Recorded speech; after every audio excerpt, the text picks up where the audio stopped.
Hey guys, quick update from the podcast. Our next audio documentary series is going live Monday, August 30th. It's called Slaying Satiev. It's a story about the biggest upset in wrestling history. We put a ton of time into these audio documentaries. Our last one was The Smiths.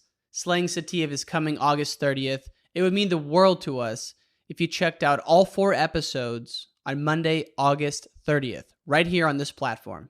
Ellis pinned me in sectionals, and he did his workout after with like a Bulgarian bag, and he told the newspaper, I think it was like the workout after the match was harder than even the real match. And I was like, I gotta be teammates with this guy. We can endure anything and adapt and pivot and change. Wrestling gave us that ability. I would say nothing in life has impacted me more than the things wrestling has taught me in terms of self-reflection, resilience. Toughness. Some guys have it, some guys don't. Adversity, 100%. How to pick myself up and be a man after I failed. And everything that has shaped my life and where I'm at today would not be there without the values and basically the lessons I've learned through the sport of wrestling.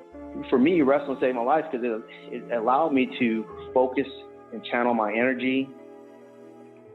We're fortunate if you wrestled, because if you wrestled, natural talent helps, but it's 5% of the ingredient. It pales in comparison to heart and technique and effort. It humbled me, taught me humility. Nothing can humble you more than wrestling. I think it's the learning to adapt, right? You learn how to adapt, you learn how to solve problems. You know, if I look back at my time I spent wrestling, if it gave me one thing more than anything else, it's mental toughness. Yes, indeed, ladies and gentlemen. This is your host, Ryan Warner. Welcome to Wrestling Changed My Life. It's a beautiful Monday here in Chicago, IL, 7:01 a.m. We have a great episode for you today. Before we get to it, a shout out to the great Kennedy Blades on a junior world title this past weekend over in Russia. She pinned her foe in the finals in about 17 seconds.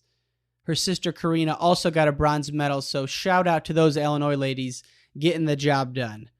Our guest today, folks, is an Illinois legend himself, Chris Dardanes.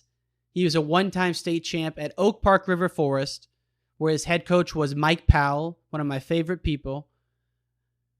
Chris then went on to wrestle at the University of Minnesota, where he was a 3-time All-American. He went on to wrestle at the Hawkeye Wrestling Club, coached at South Dakota State, and is now the head coach at Perry High School in Perry, Iowa. So I love this conversation. It was recorded Friday, August 13th in person. Chris and I met at the Holiday Inn in Des Moines just hours before the Stalemate Street League event, which Chris wrestled in. So thanks again, Chris. Let's get to the show. Fan of the week goes to Greg Warren. Greg had some very kind things to say on Twitter about the Matt Ghaffari episode. So thank you, Greg Warren. That's at Greg Warren on Twitter. As always, folks, Wrestling Changed My Life, proudly presented by our friends at Spartan Combat. Wrestling season is just around the corner, and for all you coaches out there, please consider Spartan Combat for your next custom team apparel order. Whether it's custom singlets, warm-ups, t-shirts, and shorts, SpartanCombat.com is where you can place all those orders. And that's it, folks. Without further ado, let's give it up to the Bulldog, Chris Dardanes. My man. Chris Dardanes, welcome to the podcast, brother. How are you? Ryan Warner, man. Good to finally meet up again. I know. I'm excited. I know. How'd you get hooked into the Stalemates situation? So it was just, I think it was a friend of a friend in Iowa that I'm living with, just kind of texted him and said something about it. And I was like, sure, man, I'll get into it. I'm wrestling every day. I'm on the mat. Now I'm with young kids now. So trying to stay young. It's hard, feeling a little bit banged up, elbows. I'm feeling pretty good today. So I can't be too upset, man. I'm kind of excited. Excited. Yeah. I am too, man. Did you ever have any real serious injuries in your career? Yeah. Like any season enders? I had some knees. I got a scope and then 3 ACLs. So I've been operated 4 times on my knee. Lower back kind of messed up a little bit. And then my elbows recently. I feel like the knees are kind of, they're doing a little bit better. I'm being smarter on them, but the elbows and the shoulders are next, man. Bro, think about all the reps you put on those things over the years. I know, dude. I'm a rep guy. So it was hurting towards the end of it, but I'm starting to get a little bit smarter. Still an animal. I'm still working out every day, and wrestling with the kids. I still think that's very, very important. Especially being, I was in South Dakota. So Damian Hahn had a lot of individuals, and that was just very, very important, I think, to develop. Right. I mean, as a college coach, you feel like, you gotta be there for at least a select few. Right. Every staff is a little bit different, but at Minnesota, we had our coach, our guy.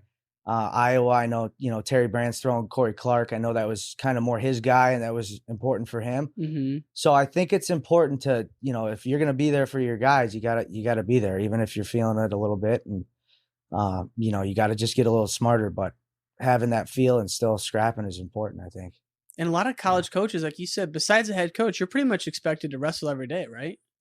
Yeah, I would say so. As a volunteer, I basically was, but I'm working out every day anyway. So right, it's just me making sure I'm texting the right guys, and if the class is lined up, then it was just it's more important when you're sweating with them, man, and going through it.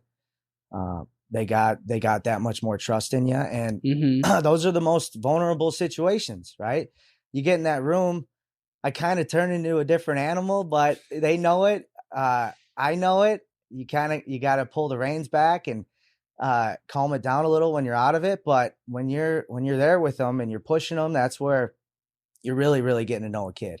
Yeah. And that's where Damian had it figured out, man. He had those kind of one-on-one sessions planned out, and it was extremely special, I think. And it's showing. It's showing. There's some studs coming in there now. So he's the man, dude. I've had him on the show. Love that guy. And that whole Rob Cole coaching tree is good, man. They're gonna, you got Mike Gray out there at Cornell, obviously now. Could you believe Cole going to Stanford? Was that surprising to you? It threw me off. I think there was just that time frame where everything kind of got a little bit unraveled, I think, with the deans. Yeah. And then from there, Cole was trying to find some guys, and I'm sure with the COVID stuff, that didn't help, you know, so it kind of didn't shock. I mean, it shocked me. I guess it did. I feel like John Smith going to, I don't know, man, like Fresno State, maybe. It's just crazy to me that someone who's been there 30 years, or like a J-Rob going to Northern Illinois. You're right. I don't know. Damian would say something different, but it's definitely crazy that he just flew right across the country. And for Cornell, you're getting those coaching staff and those members out. Now I'm back in Iowa, so I'm seeing a lot of Hawkeyes and Iowa State guys now. So so it's kind of those two different worlds there. Big time. And you were at the Hawkeye Club, right? Or was that your brother? Yep. No, I was there for 3 years. Nick was there for a little bit longer. Okay. And it was unbelievable. I always wanted to learn from Terry and Tom. So we're gonna get into that. I gotta go back to when was the first time you met Mike Powell? So when I was a little guy, that was my first room I stepped into, was Oak Park's room.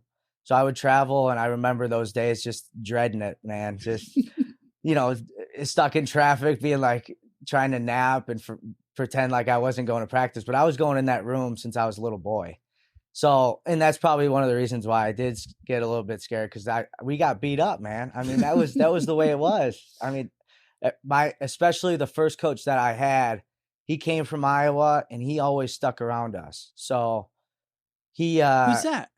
His name's Terrence Hollinsworth. Okay. And it's just funny how throughout your life you're bouncing around from different coach to coach, but when it came to the things that we needed and the things that we kind of had to kind of get back to, it was always that guy, man. And now that I'm older and looking back, being around high school and little guys, because I'm coaching a club and kids club and all that sorts, but I didn't realize that you had been going there from a young kid, though. Yep. The Little Huskies the whole time. Little Huskies, yep. Gotcha. So it was Warhawks when I was young. Okay. So was Powell involved at that point, like kind of hanging around the room? He wasn't. I think it was Coach Collins. So the coach that's there now, his dad was around. So he was a big figure there. And then Powell jumped in and kind of took the reins there for Collins eventually. And then we decided to go to Fenwick, which was a pretty prestigious Catholic school. We ended up getting like a scholarship of some sorts, and it was like too good to be true for that. But then it was the wrestling room wasn't there, and we would go to Oak Park. After our practice, we would end up being around Powell, and we're like, dude, like we got to be around him full time. So that was kind of the first to where we were like, we got to get over there. So How did you guys do in IKWF? I don't remember the early days. I do remember my twin placing as a junior. So I was in junior state. He was at novice, and that was like the big thing. I'm like, gosh, man, I can't let the twins steal the glory, man. So I think he had a little bit more success on that novice stage, but junior state, I think I got second, and then I got, shoot. See, in wrestling it's tricky because you asked me who'd you wrestle here? Yeah. I always try and forget who I'm wrestling, right? I'm like, if he's good at one or two things, that's all I want to know.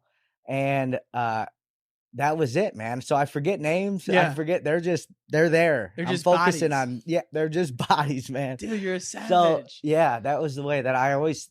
So it's tricky whenever anybody tries to bring up matches. It's funny that you went to the little Husky room, because I always thought, like, before I met Powell, I always thought he was like the scariest dude ever at tournaments. And I'm like, oh, they're recruiting all these kids. Look at, they recruited the Dardanes. And it's like you lived in the same town. Like, I'm sure he got a lot of flack for that. Well, we drove, and he brought some kids that were fairly close, But I think when it came to moving and transfers, I think we were one of the first, I think. Yeah. But so when you got there, was Sammy Brooks there already? Yeah. So he's an Oak Park kid. Okay. And my dad, I think recently, because he's always bring it up. He has the best memory in the world, so I'd have to call him every time. Yeah. But he sent me a picture, and it was the Brooks brothers and the Coleman brothers. We had a heavyweight that was Laquan Hightower. I remember having these twins that were just vicious. No one wanted to drill with them. And we go to a kids tournament recently with my kids club, and I run into an Oak Park kid, and they're doing the same thing, man. They're just vicious with their hands. They're hand fighting, and no one wants to wrestle these guys. And that's kind of where it started. I mean, there were kids that had no business being good, but they were just vicious drillers, and they loved to just train like savages. It was the Wilson twins, I think it was. Okay. And they're probably crazy doctors or some sort of crazy successful people right now. Yeah. Because of that. But that's how it was. They just wore people down and made it work in their favor no matter what, just based on the training. What year did you guys transfer then? Sophomore year? Yeah, sophomore year. We would sometimes do that practice over at Fenwick, and then go try and wrestle the Coleman brothers every so often. But towards the end of the year, we'd have to be careful, because I'd have to wrestle them at regionals and sectionals. And those guys talk about just being the toughest dudes ever. Like, they were? Oh man. Like it became a point where, cause we were known to just stay on guys and try and break them, brawl them. But Ellis, me and my brother were switching off on Ellis. So Ellis was that was where it just was eye-opening for me, because he was an athlete. He was way too tough. And I always say, if you're going to be dumb, you got to be tough. But he's almost too dumb, dude. He is a savage when it comes to training. And I think he's still helping train some Olympians. He was training some Olympians over in Japan. Okay. So he's still getting after it. But yeah, he was one of the toughest dudes ever, man. And so you guys were opposing opposite teams, and then you get in there and you start working out with them every day. Yeah. What is a day in the life at a Mike Powell practice like? So those were, and I try to explain it to even my college guys, but those were the hardest years of my life by far. The hardest. I mean, the Hawkeye room obviously was there. Yeah. I had its days. But Oak Park was just long drilling. If the drilling wasn't there, Powell was yelling and roaring and making sure it was there. And then we get to live wrestling and conditioning, and that was, 2.5 hours sometimes. Yeah. And just going the whole time. Yeah. And it was pretty special, man. We would, at the end of it, we couldn't stand, there would be water all over the mats. We'd open the windows. It'd be a steam room, and we we'd be going till we're tired, man. It was a very, very special room. And when you guys were like in the thick of it, like your junior, senior seasons, were you working out in the morning as well, or like just the afternoon practice at Oak Park? Yeah, so some of the mornings there was probably once a week, sometimes twice a week. But that kind of brings me to like Powell and how he was like an animal, like the super macho guy yelling and then, doing 50 pull-ups. And then he was the weak guy, like where the muscles kind of withered down. And that's those morning workouts. I do remember showing up and him starting to, I just remember the one time him sitting down, just yellow skin, and he still showed up, like 6 a.m. He's waiting for us. He's feeling it. He's not moving at all. He's just talking in a clipboard. But those were some of the mornings where I remember where he was sick, almost ready to drop over. And then after those morning workouts, we'd have to carry him up the stairs to our wrestling room, to shower. And that was where it became special. To be good, I think you got to be able to wake up with your guys early in the morning and get after it as well. But he showed up no matter what. Carried him up those steps. Yeah. Oh yeah. He was in that bad of shape. Yeah. I didn't know him then, but I've gotten real close to him since, and I think it was like 2011 or 2009 probably 2009 when he first got diagnosed, because you guys had won team state. Were you part of that team? Yep. Yeah. Yep. Okay. And then he got real sick, like quick, right? I mean, you saw it. I mean, and you knew him before, so like the 50 pull-up guy, that was a real story. He could actually do that. Oh yeah, yeah. He was shredded, jacked. He would wrestle every other day. Wow. So how like stark was the difference from that to how like at the lowest? He still brought up the same principles, man. Being a man, standing up for yourself, doing what's hard. Mm-hmm. When there's fear, you're running towards it, right? It's doing those hard things. And then also being vulnerable. Like he was the ultimate guy that had your back in a fight, right? Like I always wanted him by my side. And then he was the guy to open up to, and sit there and listen. So that's where it becomes, it's just ingrained in me. Ever since I started wrestling, I always wanted to be a coach. But when you start reflecting on just keeping your emotions together and trying to be there for a kid who just doesn't have it in his home life and anything in every other aspect, relationships, whatever, he was always there no matter what. And that's where it became, I think I started thinking as a coach more when I was around Powell. From Powell? Yep.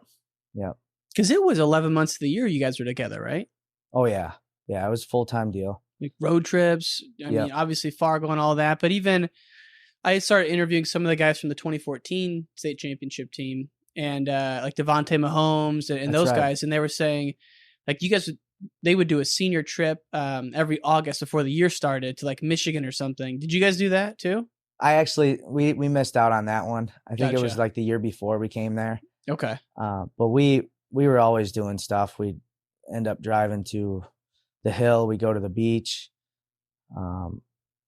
We would do different tournaments throughout the summer. Yeah. Training camps, go to different schools. So did you guys win team state when you were there both years or just the 1 year? I want to say the first year. Okay. Our junior year. Yeah. It's like crazy that he took that program who was not even a powerhouse. And then, in the 2014, 2015, they're maybe the best team in the country, but just build it up from nothing, man. It's amazing. Yeah. When I look back on that team, I truly believe that we were one of the tougher teams. And it wasn't like crazy names, like the guys that weren't, the Coleman brothers and the Brooks brothers, they were the guys that were like, no one wants to wrestle them. Right. So were you guys doing the crazy long warm up then too? Where it was like 45-minute warm up and like it was really intense. I mean, a lot of people say the Oak Park warm up more intense than a lot of practices. Yeah. That's probably why I lost, 5-6 pounds in college trying to make weight and then going on the mat right away, because that was just what we were used to. Yeah. Warm-up's very important. And then the cool down.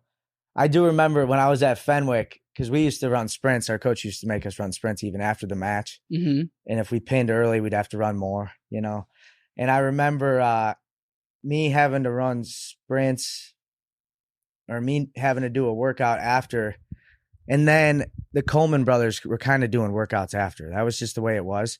I don't know if maybe that we thought of or they thought of it through us, but Ellis pinned me in sectionals and he did his workout after with like a Bulgarian bag. And he told the newspaper, I think it was like the workout after the match was harder than even the real match. And I was like, I gotta be teammates with this guy. No. And he would, so it was like a rivalry before, man. It wasn't much of it was a close match towards like my sophomore year. I think it was a 2 or 3 point match, but it was hard to score on it. Still, it wasn't that close. Your practice room must have been so intense that next year then when you guys were in there going every day like that. Yeah, it was vicious, man. It was a good run.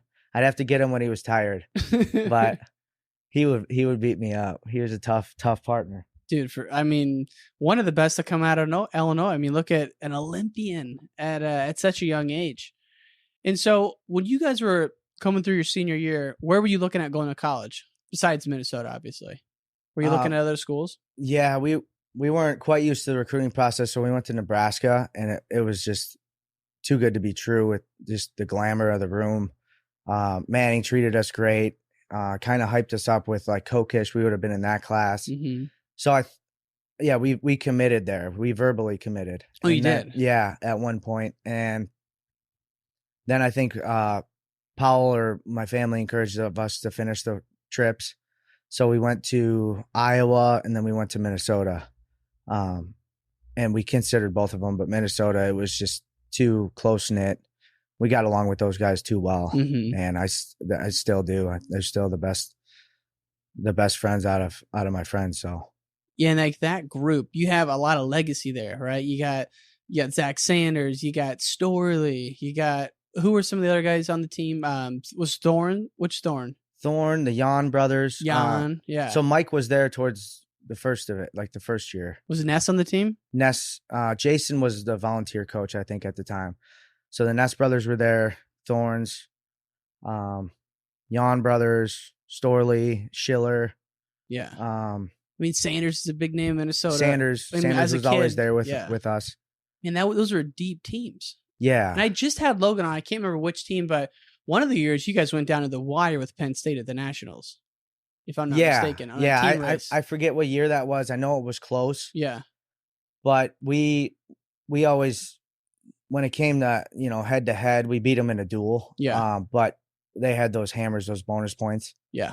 So we truly believe we were the team. We were ranked number 1 coming into preseason. That doesn't matter much, but we were young, but we had it together. We were very, very tight. That was one of the reasons why I chose Minnesota. So that was just the culture, and we fell in love with it right away. Did you and Nick ever think about going like separate schools, or did you always know you're going to go together?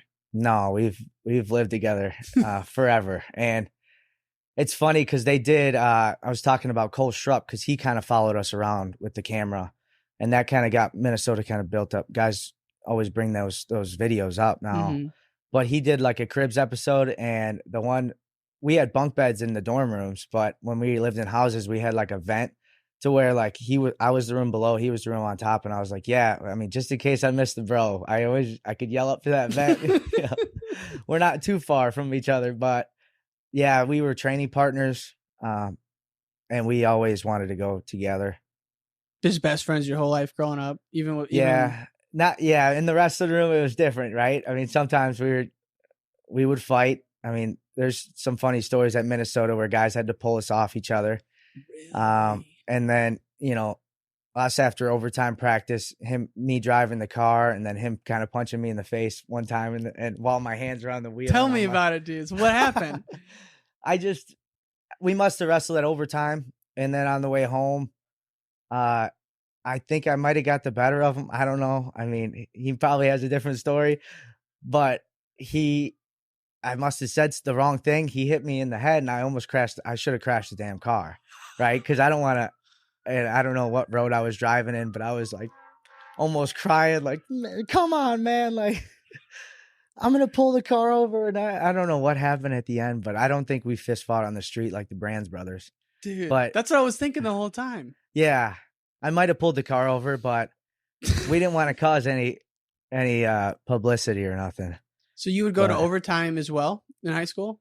Yeah, that was towards like my freshman, sophomore. seasons. So yeah, that's when we kind of got pretty serious with like freestyle. Mm-hmm. And that was just extremely special to be around. I mean, Morrison, Poles, Howe was there. There was just some tough young guys that were there. Always some great partners. It was loaded in there. Yeah. I mean, those junior dual teams were all just team overtime kids. Yeah. Yeah. It was pretty special. Were you guys doing that? Junior duels in Fargo? Yeah, we got on a few of those teams.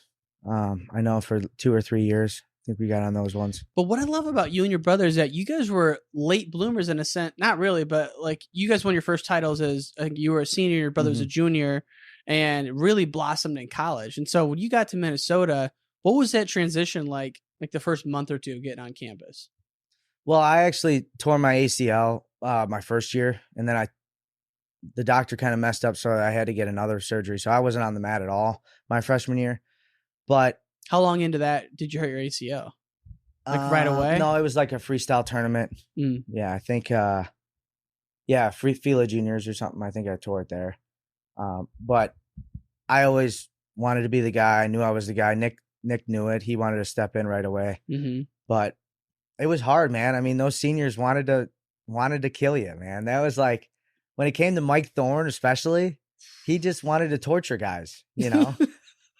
And Zach Sanders, that was what he lived for. He wanted the young guys to come in and to show them what you got to be made of, right? So Minnesota was tough, but we had that class above with Thorne, Zilverberg, Deichler was in the room at the time, so he had concussion. So we trained a lot together. Love that guy, dude. Yeah, he's just the extremely man. Passionate and positive. And I didn't realize how young he was. That he could still be going on the senior circuit even now. Yeah, I mean, back when he won, he was only 18. You know, and I didn't even know that he had gone back after the Olympics to Minnesota. And like, just think about if Minnesota had Deichler in the lineup, you guys definitely would have won. Yeah, because the 1 year was like 4 points when you lost to Penn State. So it's like, yeah. Deichler had the skills in folk style too. Like he loved it. He was on those teams. I think he dueled maybe Penn State. He beat Alton in his only match, I think. Oh yeah, he did duel him. Okay, so Alton, and then he wrestled Dake, and that was just the most memorable match because he was absolutely tired. Like he didn't fear nothing. Same kind of animal as like an Ellis. Like just too dumb for his own. Like he was just so tough too. It was he finished that match, and I remember him just being absolutely like just limp, like his body went limp and he fell down and he was making these weird noises, but he wasn't scared of it, man. He wanted to put himself there. Most people can't even believe being that tired. I know. Like that's a level of tired that, I mean, you guys have probably experienced it all the time, but once you were healthy at Minnesota and you guys were like in the thick of it going like January, February, were you guys just pushing it to the limit every day in practice, or they do a good job of like tapering you and kind of controlling how much you were wrestling back then? Yeah, like when Jay got in the room, it was like, let's just see how tired you could get kind of thing, like militant, like blowing the whistle, calling random drills out. But it was pretty regimental when it came to like just the drill and tapering back. Eggum did a good job of making sure we felt pretty good. Mm-hmm. And that was kind of different on my end. Like me and Nick, we had to sometimes do sprints on our own or go in the room at a separate time, or maybe another kid, Zach Sanders, maybe another workout in just the to morning. feel like you were getting enough? Or? Yeah, but they were going that hard, dude. Yeah. Damn. The Eggum and Becker, they did a good job of making sure we felt really good and excited towards the end of the year, and rather than just worn down, because that season's just so long. You know, long, man. Yeah. So who was your lightweights coach when you were there? So Eggum was my coach. Becker was my brother's. So it's not by like weight grouping. Yeah, it's not it's like 141 and down. It's yeah. Gotcha. Like Jay was Steinhaus, and Tony Nelson. So it was kind of random, but it worked out, man. It fell into place. Eggum lightened the mood. He got me excited. Mm-hmm. And he always had, kind of something funny to say. So it was perfect, especially at those high level matches. Yeah, that Minnesota group is tight. Anyone I interview from there, really just, they love the U, man. Like they're crazy about it. Yeah, most guys don't leave that area. No, that's what they say. Like there's a couple towns where Mike Thorne lives. It might be, it's whatever town he lives in. There's like 4 All-Americans on a block. Yeah, And St. Michael. St. Michael. Yeah, that's what it is. They got a lot of good genetics over there. You watch out for those guys. And those For little guys real. are coming up. And Pinnacle's going on there. I Yep. mean, so was Lawrence around at all when you were there?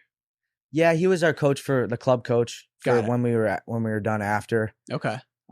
Unbelievable technician. I remember me and my brother going in his garage, videotaping us, and just being attention to the details and looking back over those videos. And he was very, very technical.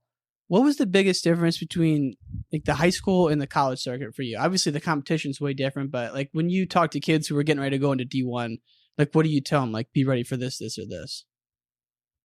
I just would say keep it simple. I mean, much didn't really change. Mat wrestling was important. I wish I would have been a little bit more comfortable with guys in on my legs. So it's just, you got to take it into your own hands, right? Those are the positions that you need to work on. You got to be able, most practices are going on at 3 p.m., right? For most schools. So being able to call a coach up and say, listen, we got to get together, man. I got to figure out this position, or whether it's video, film.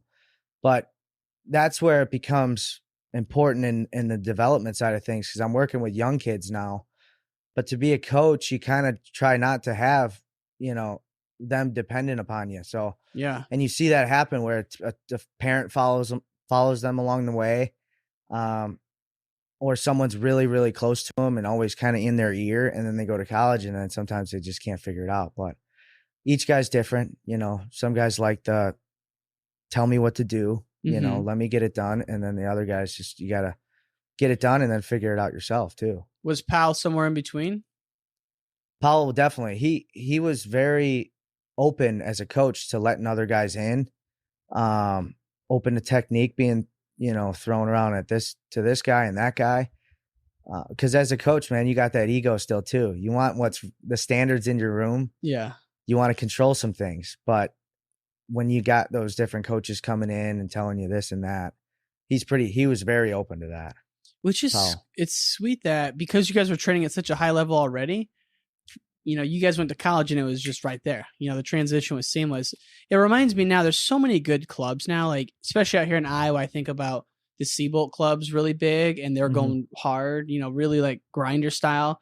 I'm sure those kids go in and do fine right away. And so you had that. And now you mentioned your coaching. So when you're looking at like the Perry program, are you the head coach at the high school and like the club coach too? All of it, or how does that? Yeah, we're trying to get a club in the works. Gotcha. So I'm trying to get my brother back into. We talk about wrestling a lot. So you and your brother? Yeah, maybe eventually having it coming over to Perry, but yeah, the club get him over here. Run the AAU program. Have him help you. You run the whole thing, bro. I'm trying, man. I'm recruiting him. We still talk wrestling all the time. That's the thing is. You talk like about current events or like old matches you're watching? Like, what do you guys just talk? Mentality, man. Just the things maybe we could have changed, the things we got to reinforce. But looking at the Brands brothers, having twins next to each other, coaching, it's only an asset, man. Like, you could put each other in your place, and not many coaches you could, tell them that and this and that. But to a twin, it's like, I'm going to tell them how it is, man. But no, we talk about those things all the time. It's, and he was a different athlete than me even, right? It's cool looking at twins because you could compare and contrast. We got pretty similar genetics, same body types. But, he was the most savage, vicious dude ever. No one wanted to drill with him. He had hands that, when it comes to controlling the center and controlling a tie-up, there's an art to that too. And having head position. So we took those things. We really, really wanted to hone in on those skills. But because of that, no one wanted to wrestle him. Like, and in Iowa's room, sometimes, because I left on a pretty good note at Iowa, for him, it was more like when he was wrestling the guys, some guys were getting injured, But to have that kind of no mercy kind of mentality would only, kind of looking over that a little bit and saying like, okay, we're helping each other out. Like, you're only helping this guy out whenever you're putting your hands on him and letting him feel like your passion and the abilities that you have. That's that's something you can't let off. You should always have that kind of mentality, especially when you're training. Yeah. But yeah, his hands were freaking clubs, man. We would fight because I was usually cutting weight, and I said, dude, you do that one more time, man, be careful, and we fought way too much, man.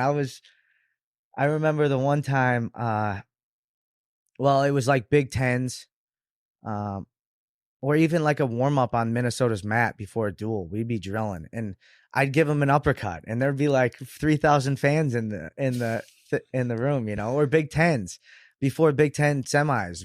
We'd be drilling, and then all of a sudden, Zilverberg had to freaking choke me out and get him off me, So it was just that intense. Yeah. So that's the one thing about a wrestling room that I think I could kind of understand, because all these coaches really say make it a fight, make it a fight, and it should be. But when you start losing your emotions and there's frustrations that are kicking in, you're always losing the fight. Yeah. I was always losing it when I threw that first punch, It's interesting because I was just talking to Medlin, and I'm sure you know him well, right? Mm-hmm. And he says that, like, he just spent a month in Russia in Ossetia, and over there it's totally different, right? If you go in and go like club collar, and then you're fighting at a practice, it's like a sign of disrespect almost. Like, I love like the different cultures, and like they're obviously good, we're obviously good, but it's just interesting how both could be successful. Yeah, but you still got to control the center and control the tie-ups. I mean, they're still vicious hand fighters too, man. They really are. And the one thing, now that you bring up Russia, is because we got these 2-minute periods, especially at the stalemates, and they got these out of bounds rules now. Like, that's another reason I'm promoting that big time. That's because of push outs, you mean? Absolutely. That should be. If they would have had that back when you were going. Yeah, but that should be a thing. That should absolutely be a rule if you're going to try and train at the highest level. Because the best example was Dake with that Russian. That there's a whole different skill there when you go out of bounds. That last 2 inches, bro. It's like you're in like another element. There's a whole different sport there. Yeah. Did you ever compete with a push out rule? Yeah. You did. Okay. Yeah, and freestyle. Yeah, okay. Freestyle. The rules were pretty similar. Yeah, I love the rules right now in freestyle. Yeah, it's amazing that like you watch a folk style match like the NCAA semis, people go out of bounds so much.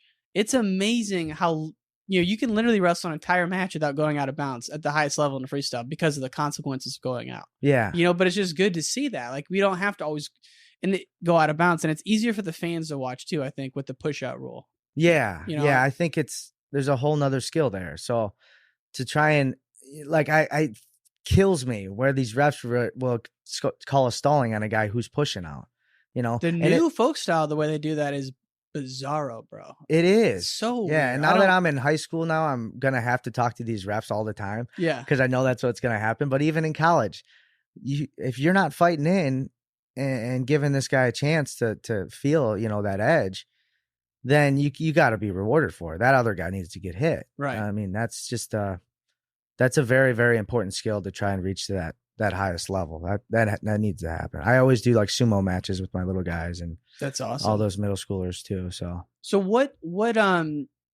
division is Perry? 1A, 2A, we're 2A. 2A. Yep. Gotcha. Yeah, it's a small town. And I'm kind of going through orientation now, but it's a town where it's appealing because there hasn't been success, and there's a lot of hardworking families and kind of low income families. So it's like Chicago, it's like Oak Park, like Powell. I kept rethinking Powell and the high school days because he was an at-risk study hall teacher and high school coach. Dude, his classroom was way more vicious. Like there were killers in there. So real killers. Yeah. So he had to, sometimes fight some in the room, but mine are they're just late, a little bit lazy. I got to motivate them a little bit, but there's still families that, like, for instance, there was a truck full of Hispanic people going through my gravel road today. So there's like 2 of them, and they're just walking down the corn rows, picking corn. And then there's that's what you want, dog. Yeah, those are the workers. Kids. Those are the kids. Yeah. But these kids also think that that's probably the highest they're going to go, right? That's their future. So right. I'm so glad that I get to work with those types of kids. So there's like a cast iron shop in town too, where these guys are just it's unbelievable. Like I wanted to know every story of these guys because they're in the heat. The one guy grabs a metal rod that's I don't know how heavy, and he's going through this lava and cleaning the top parts of the lava, and he does that every day. So this is a very, very hardworking town, and the families that brought me there were the same way. So tell me how you got there again. Just one of the because you were at South Dakota State, just recently, right? Yep. It kind of just got thrown across the desk. Cody Caldwell gave me the number, and now I actually live just on the square mile. This guy who brought me down there, but there's been some coaches that have been through there. Okay. I know Steve Hamilton. The last coach was Mark Weber. Trevor Kittleson, he coaches for Wisconsin Platteville now. Mark Weber from Michigan, or no? He was a Wartburg guy. Gotcha. Okay. But I think it was one of the announcers actually for Big Ten. Okay, he was around there too. So they don't have Iowa State guy. You're at a college. They call you. You apply. You take this job, and now you move. And how long have you been in this town for? Like situated? About 3 months now. Oh wow. Yeah. So I've been in and out of this chicken coop. Actually, they threw a wrestling mat down in there, and wow. Yeah, like just recently they got like a place where they kind of heat wood. Mm-hmm. So like I'll throw some wrestlers in there. Sometimes it's like a sauna, but it's old school, man. I mean, it's very dusty, old school. It's stinky, but I love it. Kids show up. 30, 40 of them show up on Sundays. Oh, it's awesome. Hopefully more could keep coming. But simple town, but really, really good families, hardworking families, and I'm just very close with them right now. So it's been working out pretty well, and they're supportive.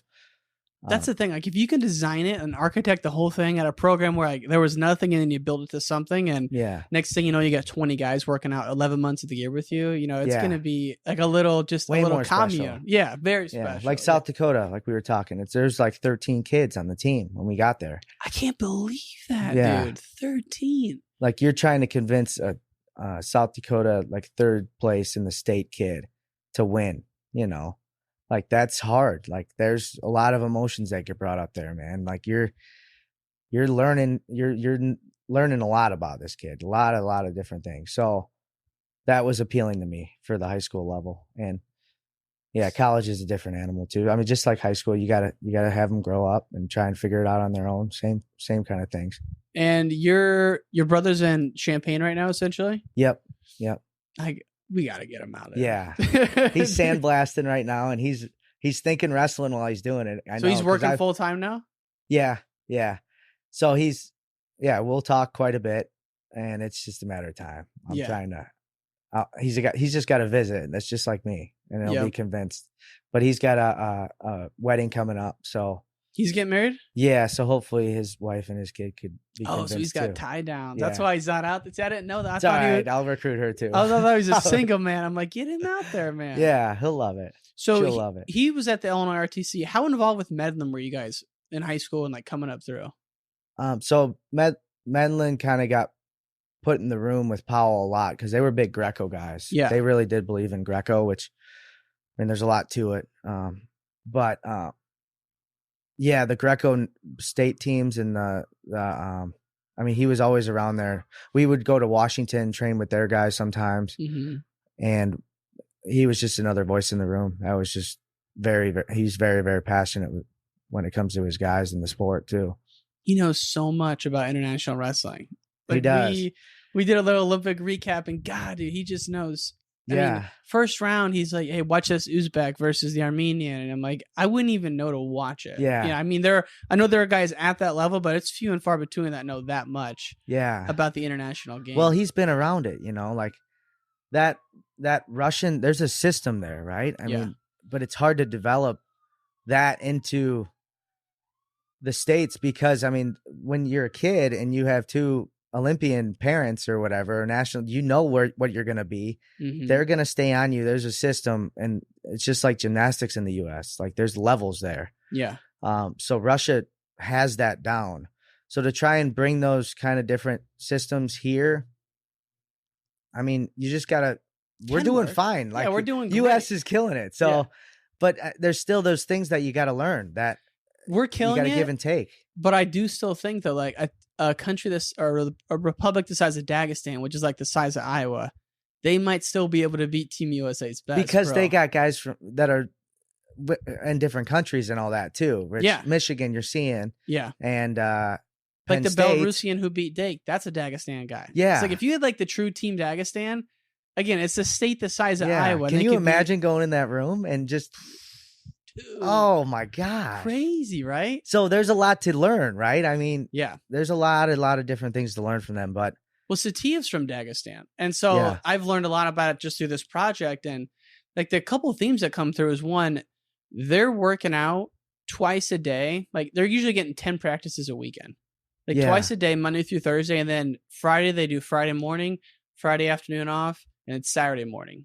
Yeah, so this is even as a kid. Like, that's what the sad thing is. So much more than we do. Yeah, like we can. The school system is important, right? But sometimes in Russia, if you're a wrestler, you're sometimes skipping school as a kid. Like that's what Medlin was telling. Well, the sports schools are like you'll go there and like you'll be able to get out of school so you can do like a lot of their practices. It seems like 10 or 11 a.m. and then a 5 p.m.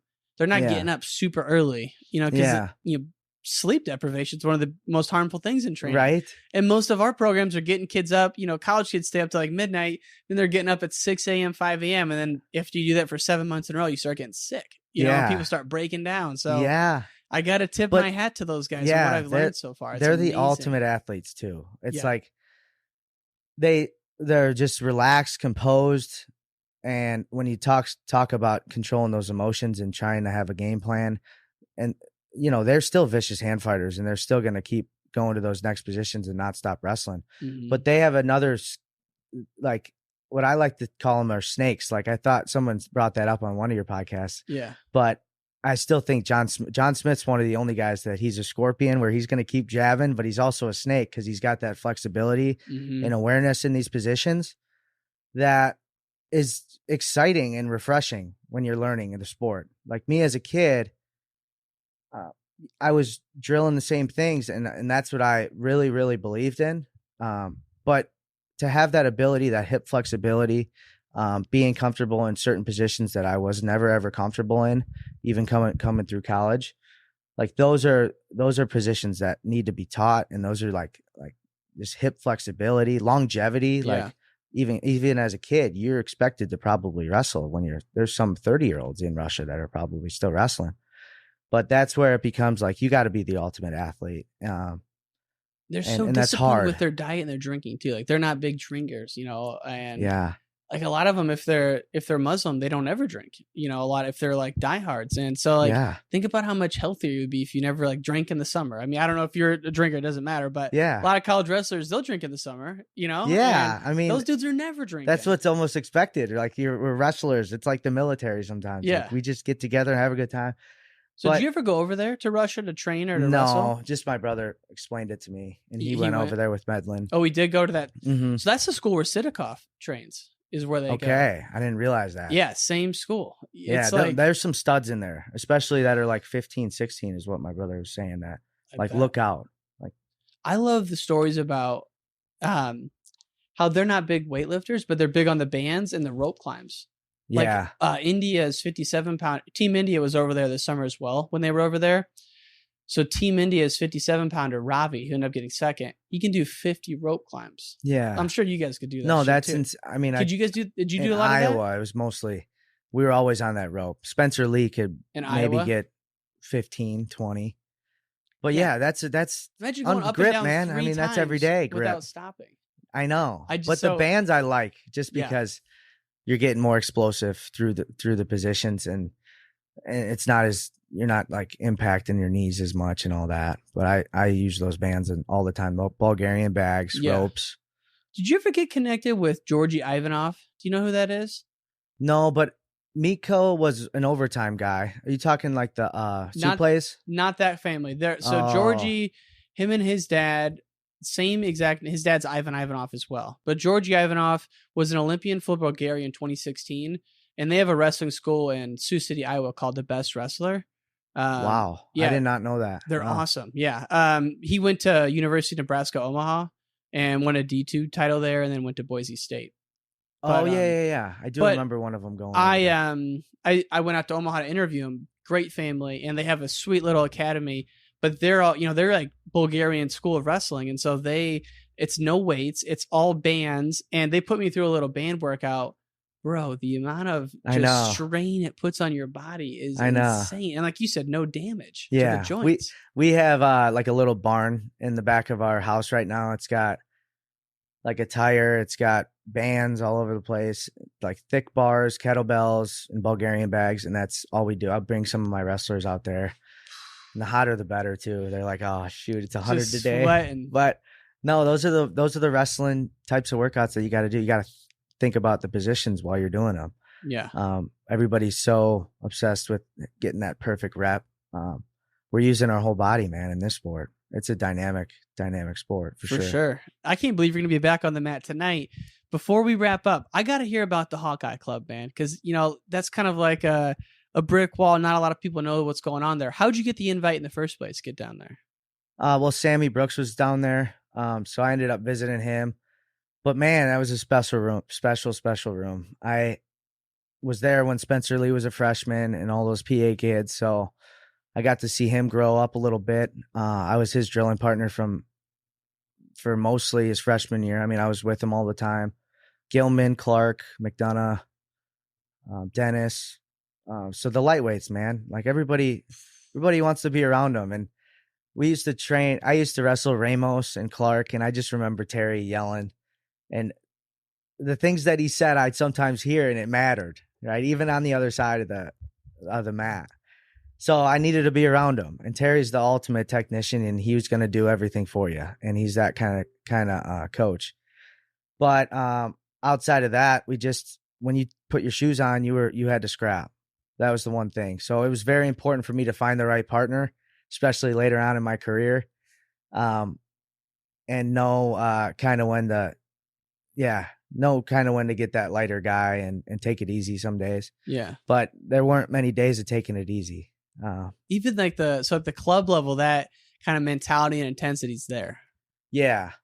Yeah. So like my brother no one wanted to wrestle him too, just like that. But when you wrestle a guy like Marinelli, for instance, and you got two just hammers on your hands for Nick and him, there's two alphas there. So it's hard to walk out of there where one guy's not really emotional, So it's a room where there's that mentality. You got to put a guy's head down. You got to push him out of the room.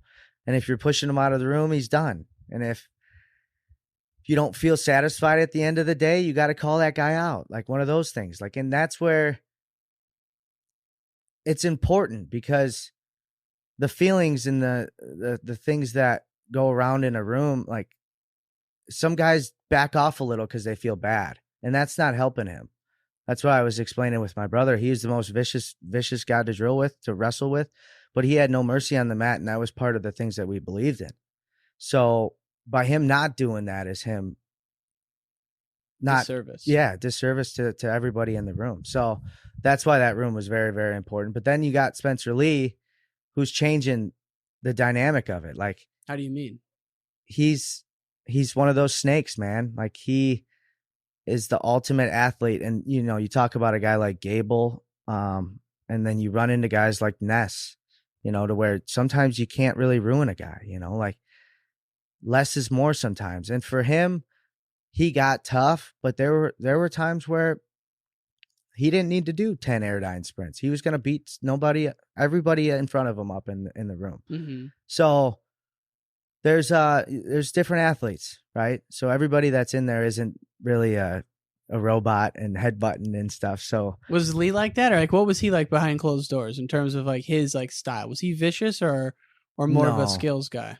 No, he was more of he's gonna put points on the board and not he'll put your head down, and he's gonna make you wrestle through every position.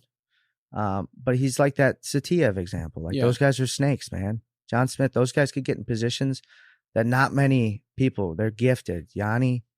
But the things that those positions that you get comfortable in and that you drill in when you were 4 years old, those things that you only do those a little bit longer, and that discipline's only there a little bit longer. So that's what was so cool about being around. And every body style in wrestling can win. Like any style can win. That can win. Your style can win.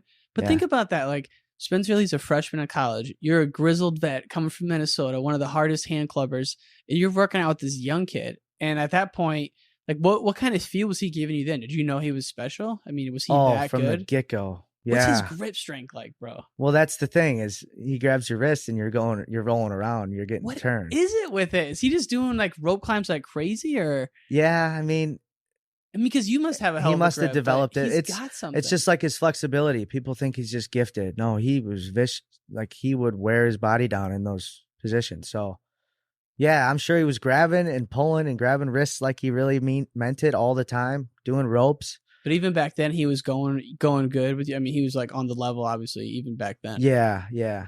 But as a young kid too, there was a lot of pressure, and there were things that he needed to learn right away. That, you just grow up quick, Yeah. And that's why it's so cool. And I thought about coaching throughout that time too. Yeah, just learning those different bodies, man. Well, that's what's exciting now about where you're at and what you're about to build, and it's like, just knowing that you've had good coaches from the get-go, though. I mean, like, you've had a mentor like Powell. You've had the guys at Minnesota. You've learned from Terry. I mean, you got all that coming in here. And so excited to watch Perry.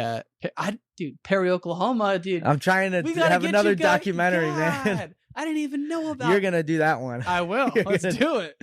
I didn't even know about Perry, Oklahoma. Did you? No. I'm like, how have we all been involved in wrestling? Unless you're an Oklahoma person, maybe you know about it, but I had a chance on, he was talking about all these stats. It's like unbelievable stats. No, I know. And I can't wait I haven't seen that film yet. I was listening to you and the director, but no, that's what I'm trying to do, man. I think the same thing. Like there's every kid you could develop. It's a small town where there's not much success now. So how do you start? Like I was thinking about this driving here and like how we were going to talk about the interview. So like, let's say, I don't know, first team meetings in November 1, right? Or maybe you already know everyone on the team and you're meeting with them. How do you design like what technique you're going to show first? Like, do you go high crotch? Like, do you have a whole system of like setups and finishes and all that? Or like, how do you plan it out? I'm trying to write most of that. There's going to be lots of drills. They need to develop that athleticism we were talking about. Balance is a big thing. Mm-hmm. The guy who could stand his feet the longest in the match is the guy who's going to win. And that's not there. They're going to fall right to their back now. Yeah. But just being an athlete, doing drills, grabbing a bag, keeping your hips underneath you. So very simple, and they're not going to like the first couple weeks, but the fun will happen once you start winning. I mean, that's the different athlete. Like when you got, and like, for instance, like a Clay Carlson, he was our All-American at South Dakota. Okay. So he wasn't the guy to, do the splits and scramble. He was going to keep picking you apart. And when those kind of guys, you kind of have to make it a job of some sort. And that's where it becomes fun. Yeah. Right? You learn it as you go. And when you could figure out what you're good at, and there are a few things, you could still have a lot of success. I mean, that's where Powell understood that. Yeah. But there's other guys, man, the Spencer Lees and the Nesses and the. I just like that the great coaches don't make them do it like that way. Like you can't make Spencer Lee wrestle like even like a Tom Brands. They're way different styles. And absolutely, that's what's cool about it. You read about like Phil Jackson, the Bulls coach, or obviously Gable. Even like they're people person. They're masters at handling personalities. Like, for sure. Think about like that '97 team. You got Joe Williams. I'm talking about Iowa. You got Joe Williams, who's way different than Ironside, right? But you got to manage and get both of them up. So that's like what a great coach. Totally different athletes. Yeah. But yeah, that's what I was gonna say with like the coach that I grew up with. Like he beat us down like to where we would cry. Me and my brother would just drill. We'd do sprints again. We'd drill, and we would just break down. And the things that he taught me, I look back and I'm like, yeah, they were everything to me. I was going to do it no matter what. Yeah. And that's what made me great. But now like the technique has changed, right? It's like, I never really believed in the technique. I believed in the guy the whole time. Mm-hmm. So you get a little vulnerable. Maybe you got to beat him up. Most of the time you're in a sauna. Most of the time you're running them through sprints. You're getting in a very, very vulnerable state. So that's where it becomes fun for me. That's why I'm still working out every day, and I'm deciding to wrestle in this event. And there's like Perry's putting it on a projector. And Are like, they? My kids are gonna watch it. Yes. You Dude, know, so I'm like, dude, it's all working out. Who are you wrestling tonight?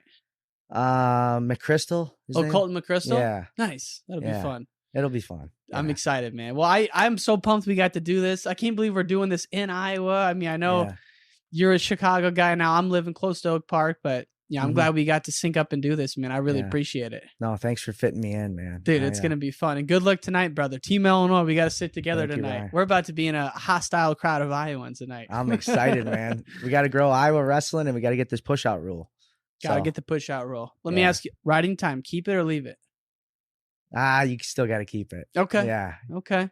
Yeah. Us Americans, you still got to hold a guy down, right? To physically punish a man too and control him.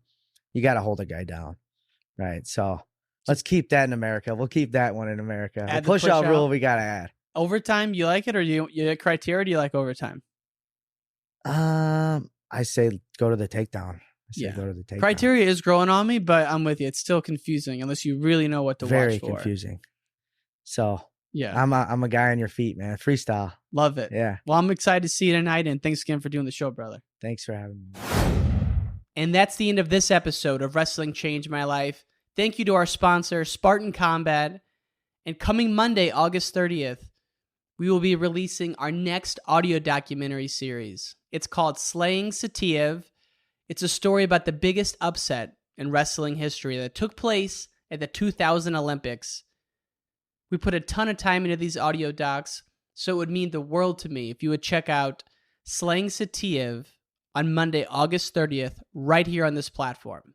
Peace!